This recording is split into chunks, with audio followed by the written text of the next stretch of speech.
Assalamualaikum warahmatullahi wabarakatuh. Perkenalkan nama saya Darmawanti SPD dari SD Negeri 11 Cipinang. Saya merupakan CGP angkatan 11 dari Kabupaten Agam. Di sini saya akan menyampaikan filosofi pemikiran Ki Hajar Dewantara. Ki Hajar Dewantara percaya bahwa pendidikan harus berpihak pada murid, memperhatikan konteks diri mereka serta sosial budaya daerah asalnya. Selanjutnya, pendidikan berpihak pada murid, yaitu yang pertama, mendidik yang bersumber pada trilogi pendidikan, di mana trilogi pendidikan itu yang pertama yaitu Ingarso Tulodo yang di depan memberikan teladan. Yang kedua, Ing Mandia Mangun Karso yang di tengah memberikan semangat. Yang ketiga yaitu Tutwuri Handayani yang di belakang memberikan dorongan. Pendidikan berpihak pada murid yang kedua yaitu pendidikan berdasarkan trikon, filosofi KHD yang menetapkan asas trikon yaitu kontinuitas, yang kedua konvergensi, yang ketiga yaitu konsentris. Nah, yang untuk pendidikan berpihak pada murid yang ketiga yaitu pendidikan yang menuntun anak pada kodratnya. KHD menjelaskan bahwa dasar pendidikan anak berhubungan dengan kodrat alam dan kodrat zaman. Kodrat alam berkaitan dengan sifat dan bentuk lingkungan di mana anak berada. Sedangkan kodrat zaman berkaitan dengan isi dan irama, artinya setiap anak sudah membawa sifat masing-masing. Pendidikan yang berpihak pada murid yang keempat, yaitu pendidikan yang berpusat pada murid, yaitu menekankan pada minat, kebutuhan, dan kemampuan individu, menghadirkan model dan metode belajar yang menggali motivasi untuk membangun kebiasaan murid menjadi pembelajar sejati, selalu ingin tahu terhadap informasi dan pengetahuan, suka dan senang membaca. Pendidikan yang berpihak pada murid yang kelima yaitu pendidikan budi pekerti, merupakan perpaduan antara cipta atau kognitif, karsa atau afektif, sehingga menciptakan karya atau psikomotor.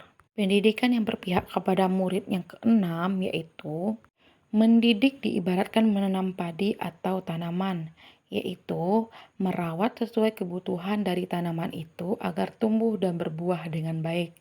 Artinya, kita seorang pendidik harus bisa melayani segala bentuk kebutuhan metode belajar murid yang berbeda-beda. Selanjutnya, pendidikan berpihak pada murid yang ketujuh, yaitu belajar sambil bermain. Sebagai pendidik, kita mampu memasukkan unsur permainan dalam pembelajaran agar siswa senang dan tidak mudah bosan. Apalagi dengan menggunakan permainan tradisional yang ada, selain menyampaikan pembelajaran melalui permainan, kita juga dapat mendidik dan mengajak anak untuk melestarikan kebudayaan. Alasan yang kontekstual mengenai penerapan ide atau gagasan sesuai dengan pemikiran KHD. Inti dari filsafat pendidikan KHD yaitu perubahan pendidikan seperti tata surya yang selalu bergerak, tidak pernah berhenti, tidak boleh statis atau diam. Ketika mereka berhenti, berputar, maka akan terjadi kehancuran. Hasil penerapan ide atau gagasan terkait pemikiran KHD secara kontekstual. Yang pertama, yaitu murid harus diberikan pendidikan sesuai dengan kodrat alam dan kodrat zaman. Yang kedua, penanaman karakter dan budi pekerti melalui kegiatan, jadwal piket guru, berdoa sebelum belajar, pembiasaan Jumat pagi kultum, pembiasaan harian murid, dan kegiatan ekstrakurikuler dengan memanfaatkan sampah bekas.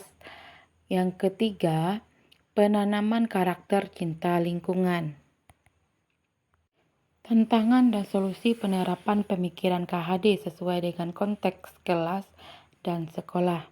Yang pertama, tantangan melaksanakan pembelajaran sesuai dengan kodrat alam dan kodrat zaman dan menjadi teladan, penyemangat dan mendorong untuk murid.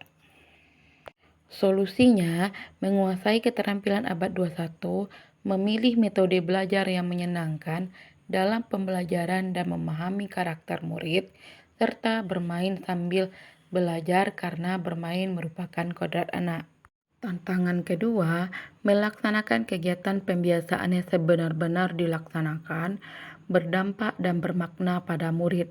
Solusi membutuhkan konsistensi dan komitmen seluruh warga sekolah dalam melaksanakan kegiatan pembiasaan. Yang ketiga, tantangannya yaitu kurangnya keterlibatan orang tua murid untuk ikut menyukseskan program sekolah. Solusinya, musyawarah dengan komite sekolah dan orang tua murid dalam rangka menunjukkan program sekolah dan keterlibatan secara aktif orang tua murid untuk dapat menjadi narasumber dalam proses pembelajaran.